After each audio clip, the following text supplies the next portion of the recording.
akhir-akhir ini di beranda saya itu banyak orang yang menjelaskan tentang perintis, perintis, perintis, dan perintis.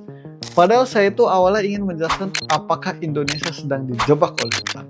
Tetapi karena lagi high demand, okelah kita membahas apakah semua orang cocok menjadi perintis dan apa jadi ya kalau semua orang mencoba menjadi perintis. Jadikan sesuatu. Perintis itu tidur paling malam, bangun paling pagi ya. Ditertawakan dulu. Viral banget ya masalah perintis pewaris. Oke. Tanggapan lo gimana tuh?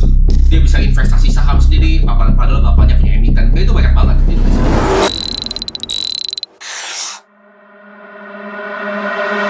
Perintis itu kelihatannya memangnya keren ya. Dan semua orang mau menjadi perintis. Tetapi apakah semua orang cocok untuk menjadi perintis? Dari saya tidak semua orang cocok menjadi perintis karena fase hidup tiap orang itu berbeda-beda. Ada fase orang yang hidup cocok menjadi perintis, ada fase hidupnya ketika tidak cocok menjadi perintis. Dan untuk orang yang memaksakan padahal fasenya belum cocok, menurut saya itu akan sangat berbahaya sekali. Dan akhir-akhir ini ada orang yang berkata, lebih enak menjadi perintis. Menurut saya itu dia adalah orang yang ketika fasenya cocok dan melakukan perintisan bisnis. Tetapi motivasi itu tentu tidak bisa didengarkan oleh semua orang. Tidak bisa dipukul ratakan oleh semua orang. Langsung ke contoh. Selos merintis Beyond. Apakah dia langsung kucuk-kucuk datang ke media sosial, langsung membuat Beyond gitu? Kalian pikir coba. Kalau dia langsung melakukan hal itu, pasti semua orang pikir, siapa orang ini? Dan siapa yang mau nonton? Orang aja gak kenal dia kan. Maka dari itu, bukan itu yang dia lakukan. Dia datang jadi influencer dulu. Influencer dulu menyelenggarakan acara pukulan terkuat di bumi. Baru setelah ramai, dia baru merintis benar-benar membuat Beyond. Sama dengan halnya Ferry Irwandi yang merintis Malaka Project. Kita lihat pengalaman hidupnya. Dia itu sebagai orang pekerja pegawai negeri terlebih dahulu, habis dari pekerja PNS dia menjadi YouTuber, lalu baru merintis Malaka Project.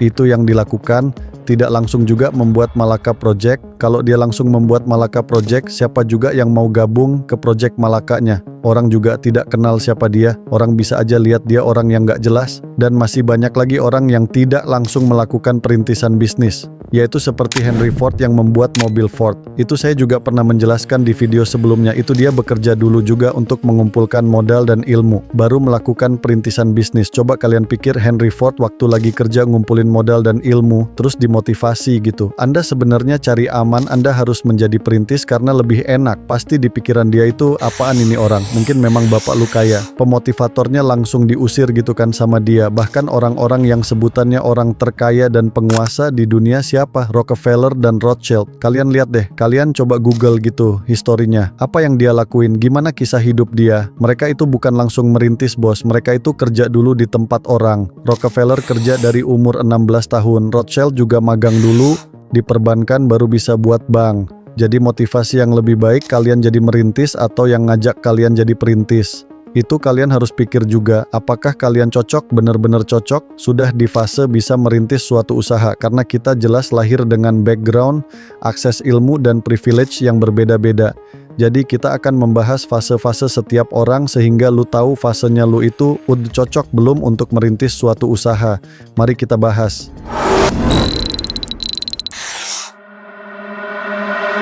Nah, kita mulai dari fase yang pertama dulu. Apa itu fase pertama? Yang saya bilang adalah fase minus. Ini bukan mulai dari gak ada apa-apa, tetapi malah mulai dari bawah tanah. Dia bukan mulai dari gak ada modal, tapi mulainya dari banyak utang atau punya utang. Lu mungkin dari lahir orang tua lu ada utang, atau lu sekarang juga ada utang. Itu memang ada tanggungan beban. Fase ini memang sangat berat. Ini bukan soal jadi perintis lagi, kita nggak ngomongin perintis kalau di fase ini. Kita nanggung biaya KPR mungkin, kita nanggung cicilan motor, atau kita nanggung BPJS yang bertahun-tahun nggak dibayar. Kadang-kadang mau mikir makannya susah ya. Memang ada di fase ini. Kalau lu nonton video motivasi dia bilang, lu harus jadi pengusaha muda biar sukses, biar financial freedom gitu kan. dalam hati lu pasti mikir besok aja mau makan apa, tapi udah kayak gini motivasinya. Gue ngerti, tapi gue bukan orang yang mulai dari sini sebenarnya. Tapi gue ada kenalan temen yang mulai dari sini.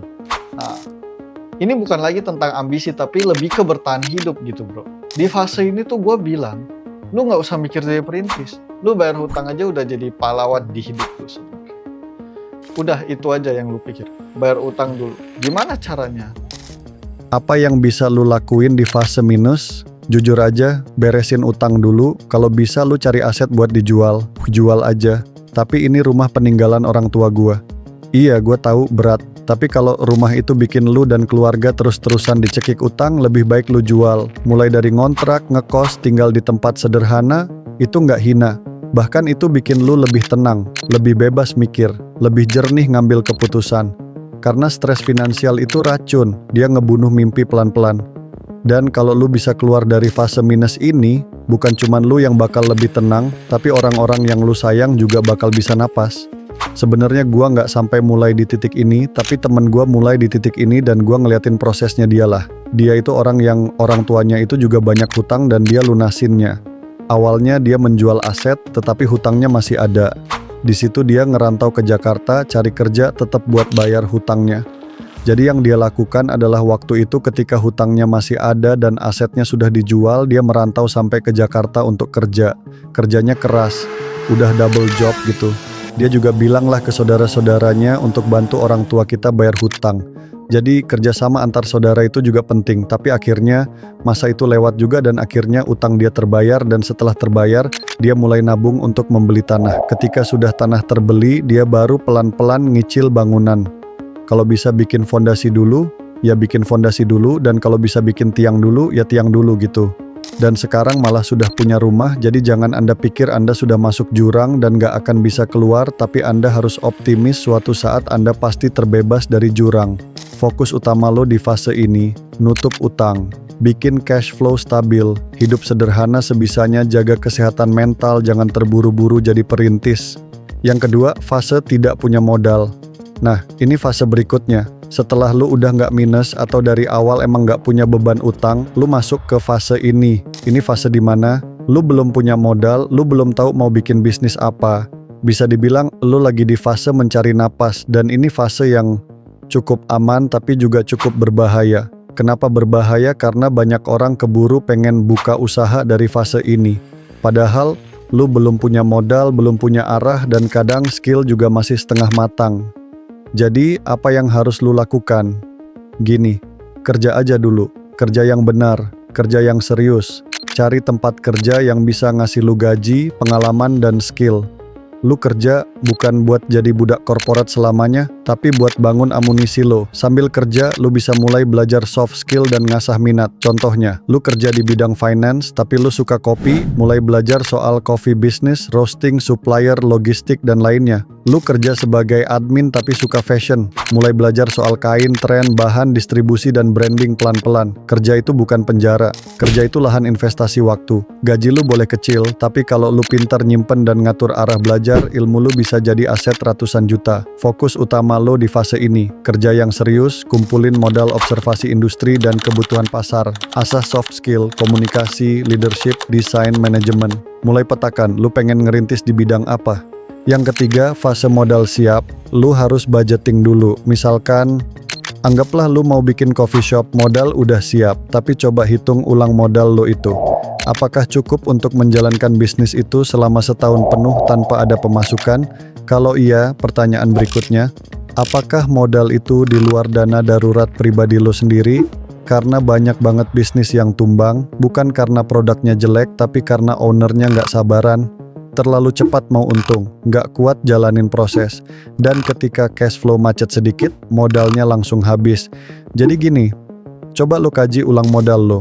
Udah cukup belum untuk gaji pegawai?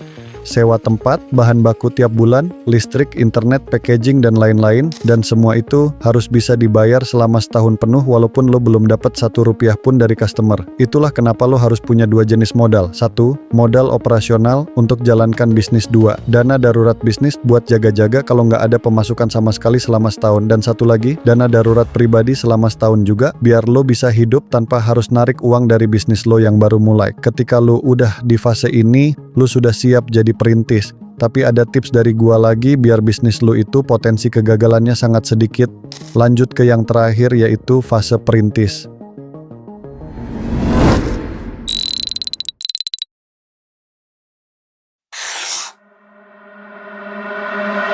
Nah, ketika sudah ada di tahapan seperti ini, sudah bisa dibilang ini adalah hebat.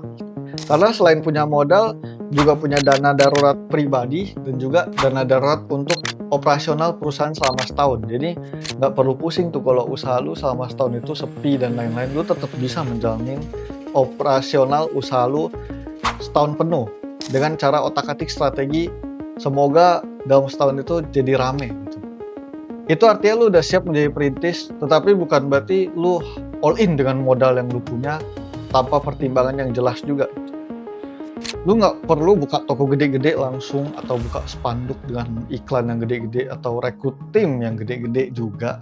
Lu bisa mulai dari kecil gitu. Karena itu bukan strategi tapi itu nekat. Dulu juga ada keluarga jauh gua. Itu yang kaya banget, dia punya rumah gede gitu ya. Dia tuh jual rumahnya untuk bangun pabrik gitu. Tiba-tiba pabriknya itu pabrik sabun. Jadi tiba-tiba sabunnya nggak laku. Wah, itu rumahnya kan sia-sia itu. Itu rumahnya sia-sia. Jadi sebenarnya faktanya adalah 42 usaha itu gagal karena produknya itu nggak dibutuhin pasar. Sementara 29%-nya lagi gagal karena kehabisan uang. Makanya fase sebelumnya gue ngajarin lu cara budgeting. Fase ini tuh nggak main asumsi tetapi main riset udah. Jadi kita perlu tes market sekecil mungkin. Misalnya lu mau jual kopi, bukannya langsung bikin kedai atau promosi di mana-mana, rekrut karyawan sebanyak mungkin, buka cabang, bukan begitu. Tetapi coba aja jual dulu. Literan ke teman Anda gitu. Atau open PO dulu di Instagram sambil buat personal branding. Lu buat personal branding lalu promoin produk kopi lu sendiri. Nanti kalau lu udah terkenal, lu bisa kolaborasi dengan banyak influencer juga. Jadi mulailah dari kecil dulu, sebisa mungkin lu keluarin modal sedikit mungkin. Karena kalau dengan modal yang sedikit aja lu tidak bisa menghasilkan uang, apalagi dengan modal yang besar, pasti lu blunder besar. Kalau responnya bagus, baru pikirin untuk naik skala. Kalau responnya jelek, evaluasi, ganti rasa, ganti harga, ganti kemasan. Yang penting lo belum rugi banyak dan masih bisa belok. Bangun personal branding sambil jalan brand bukan cuma logo. Brand itu kepercayaan. Dan lo bisa mulai bangun itu bahkan sebelum bisnis lo buka. Mulai share proses lo di sosial media, proses riset, belanja bahan baku, trial error produk, cerita jatuh bangun lo belajar. Orang akan lebih percaya bisnis yang dibangun dengan cerita, bukan yang tiba-tiba muncul dan langsung jualan. Contohnya lo bikin snack sehat, posting story waktu lo cobain resep 1-17, tunjukin gagal-gagalnya juga. Karena jujur itu bikin orang ngerasa relate dan ikut terlibat. Jangan cuma bikin produk, tapi bikin USP, unique selling point. Kalau lo jual brownies, pertanyaan lo bukan, gua bisa bikin brownies enak nggak? Tapi, kenapa orang harus beli brownies dari gua, bukan dari toko sebelah? Apakah brownies lo tahan 5 hari tanpa pengawet? Apakah lo satu-satunya yang pakai bahan organik lokal 100%? Apakah lo ngasih bonus playlist musik santai waktu orang check out, cari pembeda, cari nilai tambah? Karena pasar itu nggak butuh produk bagus doang, tapi produk bagus yang beda dan jelas gunanya. Singkatnya, di fase perintis ini fokus lo cuma 3. 1. Tes market sekecil mungkin supaya lo bisa belajar tanpa rugi besar. 2. Bangun personal branding supaya orang percaya sebelum mereka beli. 3. Validasi problem dan solusi supaya produk lo bukan cuma enak tapi juga dicari. Kalau itu udah lewat, baru lo naik ke level berikutnya. Scale up, bikin tim, dan buka outlet. Tapi semua itu dimulai dari validasi kecil, bukan mimpi besar. Dan jika Anda ketika merintis suatu usaha masih memiliki waktu untuk bekerja, maka tidak perlu resign. Karena banyak sekali pengusaha yang ketika merintis, dia masih kerja dan tidak langsung meninggalkan kerjaannya. Selagi ada waktu, tetap bekerja. Dan ketika bisnis Anda sudah scale up, yang ke titik di mana Anda sudah tidak begitu banyak punya waktu, Anda boleh melakukan resign. Karena artinya bisnis tersebut sudah berkembang dan Anda sudah dalam fase bisnis Anda bisa membiayai Anda sepenuhnya. Karena banyak orang yang resign ketika baru di fase perintis ini dengan harapan kalau bisnisnya pasti jalan. Padahal asumsi itu juga belum tentu benar dan bisa saja malah sebaliknya. Walaupun mempunyai tabungan, tetapi terkadang ini berbahaya juga karena saat dia resign dalam kondisi seperti itu tidak ada kepastian antara bisnisnya akan menjadi besar atau tetap kecil. Jadi sebaiknya kita melakukan semuanya dalam kondisi terukur, yaitu di mana saat usaha tersebut mulai pesat dan waktu Anda sudah sedikit, maka baru melakukan keluar dari pekerjaan. Nah, jadi gue ingetin lagi sekali ya untuk kalian. Jadi perintis itu bukan soal lari jarak pendek 100 meter gitu. Tapi itu udah ngomongin soal maraton yang bisa 42 km. Lu butuh napas yang sangat banyak gitu. Bukan soal cepet-cepetan doang siapa yang sampai garis finish, bukan. Karena banyak juga orang yang lari ya, dia ngotot di garis startnya itu cuma 5 km dong udah ngap gitu. Banyak juga orang yang merintis usaha tiba-tiba modalnya cuma cukup buat 3 bulan habis itu tutup. Itu ngapain gitu? Nggak punya tabungan, nggak ada test market, nggak ada unique selling point, tapi akhirnya coba-coba tetap jalanin usaha, merintis usaha. Itu sebenarnya bukan bodoh, tetapi sebenarnya dia belum siap, tapi dia langsung menjalankan gitu. Jadi untuk Anda jangan mulai merasa tertinggal atau dan lain sebagainya. Kalau lihat orang-orang udah merintis usaha, bisa jadi Anda sedang membangun pondasi yang lebih kuat daripada mereka. Jadi pesan terakhir, saat waktunya Anda tiba, bukan cuma ngerintis, tetapi Anda ngebangun sesuatu yang bertahan lama. Itulah yang penting sebenarnya. Terima kasih. Jangan lupa untuk subscribe ke channel kami dan nyalakan lonceng notifikasi. Dengan begitu Anda akan menjadi bagian dari keluarga kami dan tidak akan ketinggalan setiap video baru. Tekan like jika Anda suka. Setiap like dari Anda itu seperti memberi kami semangat ekstra.